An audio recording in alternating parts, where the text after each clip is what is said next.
Yo fam, it's your favorite boomer who's not a boomer back in your feed.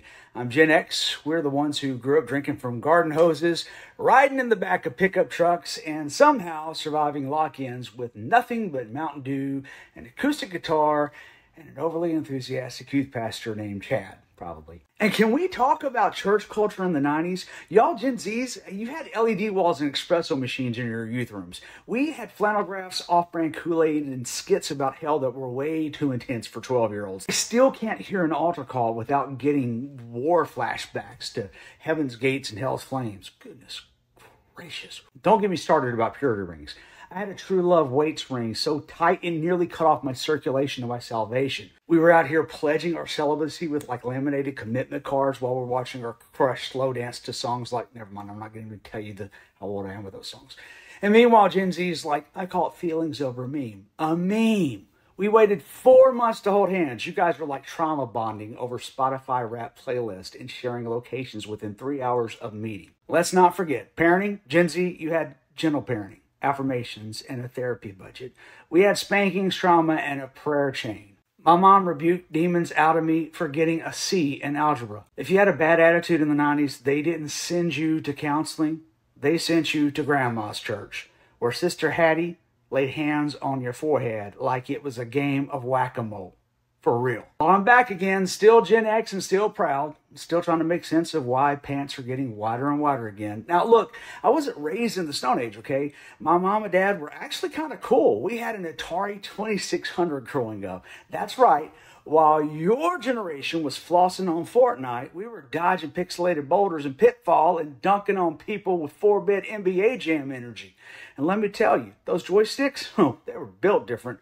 Wrist cramp central, but no matter how advanced gaming gets, there's still one story that always hits different, and that's the one Jesus said about sheep. Yep, just one. Let's dive in. Boomer reads the Bible. Gen Z translation. Breaking barriers, building bridges, that's the foundation.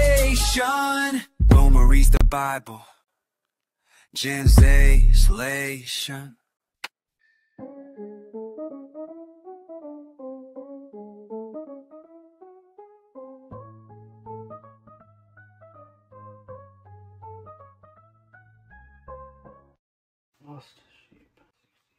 The Karens were salty and said Jesus low-key, be vibing with thotties and creeps. But Jesus said, bruh, y'all be playing too much. Do you really think they're for the streets? We're trying to rhyme with this. And all y'all see are red flags, and you cancel so fast. But that's not how we're going to get peace. This is a rhyme. We can flow this. All y'all see are red flags, and you cancel so fast, but that's not how you're going to get peace. Consider our boy Sean. Little bro, he just spawned. And he's saying, can I pet that dog?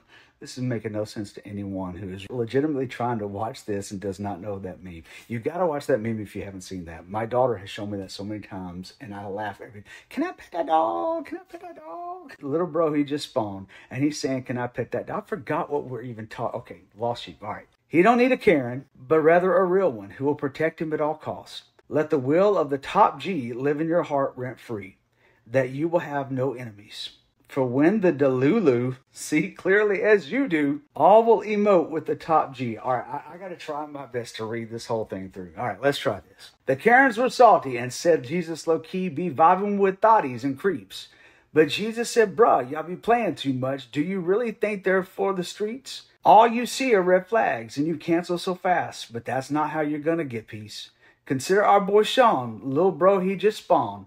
And he's saying, can I pet that dog? But he don't need no Karen, but rather a real one who will protect him at all costs. Let the will of the top G live in your hearts rent-free, that you should have no enemies.